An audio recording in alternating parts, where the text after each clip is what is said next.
नमस्कार मित्रांनो, एक व्हिडिओ खूप व्हायरल होतोय.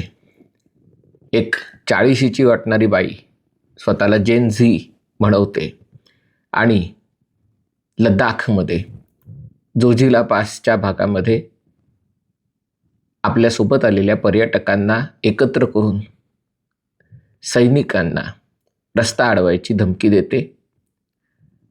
तिथे कमांडिंग ऑफिसर आहे, DM आहे, वरिष्ठ लष्करी अधिकारी तिची समजूत काढायचा प्रयत्न करतात की कृपया आम्हाला जाऊ द्या. आणि ही बाई सांगते की आम्ही इथे अनेक तास वाट बघत आहोत, तुम्ही रस्ता बंद कसा काय करू शकता? तुम्ही लॉक लावून ठेवलेलं आहे, तुम्ही सामान्य काश्मीरींना त्रास देता तो देताच, आता पर्यटकांबरोबर अशा गोष्टी करता, तुम्हाला काय वाटलं काय? हा सगळा मुद्दा मी संसदेपर्यंत घेऊन गेले नाही तर नाव बदलेन. एवढ्यावरच न थांबता ही जेन झीची तरुणी आंटी जी कोणी आहे ती धमकी देते की तुम्ही आमच्या पैशावर आहात, आम्ही करदाते आहोत, आम्ही तुम्हाला पैसे देतो म्हणून तुम्ही हे सगळं करू शकता आणि तुम्ही आम्हाला जाऊ देत नाही. याला काही अर्थ आहे का? प्रकरण काय आहे ते नीट समजून घ्या आणि मग मोठ्या विषयाकडे येणार आहे. ही घटना अर्थात व्हायरल व्हिडिओमुळे समोर आली. त्या तरुणीनीच आंटीनीच व्हिडिओ तयार केला होता, इतरांनी केले असणार.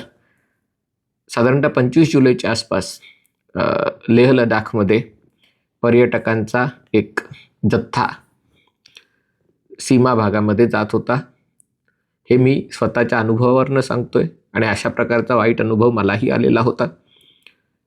हा जो सगळा सीमावर्ती भाग आहे तिथे तुम्हाला देशाच्या सैन्याच्या परवानगीने पुढे जावं लागतं.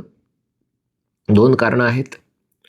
पहिला म्हणजे संवेदनशील भाग आहे, तिथे कसं वागावं, काय करावं याच्यासाठी काही नियम असतात. तुम्ही फोटो काढणं, व्हिडिओ काढणं, तुम्हाला सगळीकडे सेल्फी घ्यायचे असतात, तुम्हाला सगळीकडे ओठाचा चंबू करून त्या आठवणी जिवंत ठेवायच्या असतात.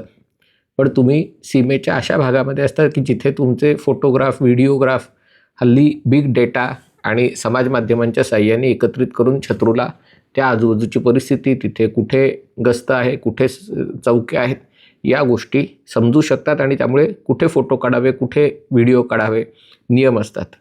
कुठल्या बिंदूपर्यंत जावं त्याच्याबद्दलचे नियम असतात. अनेकदा इथे लेह लडाख सगळीकडे म्हणजे हिमालयात अनेक ठिकाणी भूस्खलन होत असतं. हवामान जेव्हा खराब असतं तेव्हा जीवाला धोका असतो आणि त्यावेळेला स्थानिक पोलीस किंवा अधिकारी तिथे रस्ता बंद करतात. या दिवशीही असंच झालं होतं. स्थानिक पोलिसांनी काही काळ त्या सीमा भागात जाण्यासाठी रस्ता बंद केला होता. पण अशा वेळेला म्हणजे जेव्हा हवामान खराब असतं आणि जिथे भूस्खलनाचा किंवा अपघात होण्याचा धोका असतो, त्याही परिस्थितीत भारतीय सैन्याचे तुकड्या तिथे आपल्या पोझिशनवर जात असतात, रसद पुरवठा करत असतात. कारण ते जेव्हा सैन्यात जातात तेव्हाच स्वतःच्या जीवाला देशाच्या हवाले करत असतात. आणि या घटनेमध्ये असं स्पष्ट दिसतंय की हा एक पर्यटकांचा जत्था तिथे जात होता. कदाचित त्यांना कोणत्या तरी फॉरवर्ड पोस्टवर जाऊन तिकडे काहीतरी फोटो काढायचे असतील, व्हिडिओ बनवायचे असतील. कारगिलला आलोय, हजारो रुपये खर्च केलेत, लाखो रुपये खर्च केलेत, एक फोटो पण काढायचा नाही का, अशी भावना असते.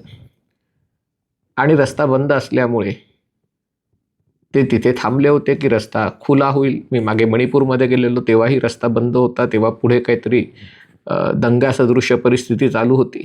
2 गटांमध्ये भांडणामुळे त्यांनी रस्ता अडवला होता. जेव्हा अशा गोष्टी होतात तेव्हा स्थानिक पोलीस ज्यांच्यावर पर्यटकांच्या आणि इतर सगळ्यांच्या सुरक्षेची जबाबदारी असते ते चेकपोस्ट लावून ठेवतात. मणिपूरला असताना आम्हाला कळेना की काय चाललं आहे, कारण आम्हाला जायचं होतं इम्फाळहून मोरे म्यानमारच्या सीमेवर आणि तिकडनं म्यानमारमध्ये आत जायचं होतं. आणि असं अर्ध्या रस्त्यात तुम्ही थांबवून ठेवता, तुम्हाला कळत नाही आता 1 तास थांबावं लागेल का 2 तास थांबावं लागेल. पण हे आवश्यक असतं कारण आमच्या जीवाची, आमच्या सुरक्षेची जबाबदारी ही पोलिसांवर असते, सैनिकांवर असते आणि ते काळजी घेऊनच नाही, असं होऊ शकतं की एखादी गाडी जाऊ शकते आणि त्यांच्यावर हल्ला होऊ शकत नाही, पण उद्या काही झालं तर जबाबदारी पोलिसांवर असते. आणि त्यामुळे म्हणून त्यांनी तिथे रस्ता बंद केला होता. जेव्हा सैनिकांचा कॉन्व्हॉय तिकडे पुढे जायला लागला तेव्हा त्यांना तर जायला कोणी अडवू शकत नाही. तेव्हा या बाईंनी इतर सगळ्या पर्यटकांना चिथावून त्यांना रस्ता अडवायला सांगितला. त्यांनी या सैनिकांच्या गाड्या पुढे जायला मज्जाव केला. मग जो सैन्यातला जो कमांडिंग ऑफिसर होता, DM होता, सगळे अधिकारी आले. त्यांनी अतिशय संयम आणि प्रेमाने त्यांना समजून सांगण्याचा प्रयत्न केला. तर हे काही ऐकायला तयार नाही आहेत. यांचं म्हणणं आहे, आम्ही इथे पैसे खर्च करून आलो आहे, आम्ही पर्यटक आहोत, आम्हाला जिथे जायचं तिथे जायचा अधिकार पाहिजे, तुम्ही आम्हाला सांगणारे आले कोण? आणि जर हे स्थानिक पोलीस आमच्यासाठी रस्ता अडवत आहेत तर तुम्हाला ते कसं जाऊन देतात? आम्ही तुम्हालाही जाऊन देणार नाही. म्हणजे दुसऱ्या कुठल्या देशात तर अशा लोकांना गोळ्या घातल्या असत्या की तुम्ही सैनिकांना त्यांच्या ठिकाणी जाऊन देत नाही आहात, त्यांची अडवणूक करत आहात. लष्करामध्ये नागरी कायदे चालत नाहीत. तुम्ही देशाच्या सुरक्षेला धोका उत्पन्न केला तर तुम्हाला कडक शिक्षा व्हायला पाहिजे. तरी इथे या सगळ्या लोकांना संयमाने सांगितलं जात होतं. पण उत्तर एकच, तुम्हाला काय वाटलं काय? म्हणजे पूर्वी हे भारतामध्ये आणि खास करून दिल्लीत आणि हे दिसतंय, हे सगळे पर्यटक होते, मुख्यतः पंजाब हरियाणा, म्हणजे काही त्यातले फेटेवाले होते. आणि त्या बायकांचा एकूणच शरीरयष्टी बघून वाटत होतं की ते असे ट्रिपल साईज, डबल साईज जे सगळे होते ते सगळे पंजाब आणि हरियाणामध्ये तिकडचे हे असावे. ती उलट आर्ग्यू करत होती की आमच्या गाड्यांमध्ये लहान मुलं आहेत, त्यांची तुम्हाला परवा नाही का? तुम्ही परत जाऊ शकता ना, तुम्हाला त्या ठिकाणी जायलाच पाहिजे असं काही हे नाही आहे. मी माझे उदाहरण सांगेन. तसे म्हटलं की मला त्या अरुणाचल प्रदेशमधनं एकदा म्यानमारला जायचं होतं, तेव्हाही तिथे जो परवाना लागतो त्याच्याशिवाय सैनिक सोडत नाही. आणि महिन्यातनं 3च दिवस तर सीमा उघडी असते. आणि म्हणून खूप म्हणजे 200 किलोमीटरचं डिटूर करून मी त्या लेक ऑफ नो रिटर्न किंवा ह्या भागामध्ये जात होतो. ते म्यानमारच्या सीमेत आहे आणि 20 तारीख होती. पण त्या दिवशी नेमकं कुणी स्थानिक प्रशासन काम करत नव्हतं. अरुणाचलमध्ये ख्रिसमस असतो, त्या भागामध्ये लोक 20 तारखेपासूनच 20 डिसेंबरपासूनच सुट्टीवर जातात. आणि त्यामुळे मला जी चिठ्ठी होती ती काही मिळेना.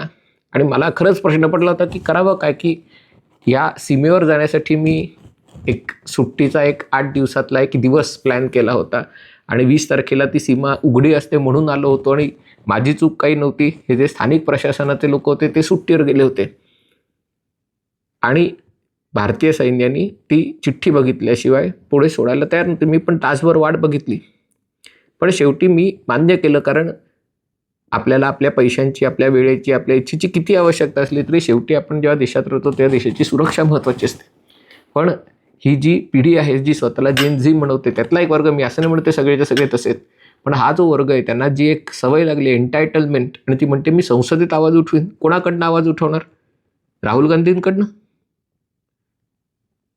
का त्यांच्या इतर सहकार्यांकडनं, अखिलेश यादव किंवा डिंपल यादव यांच्याकडनं? कोणाकडनं आवाज उठवणार? का सुप्रिया सुळेंकडनं?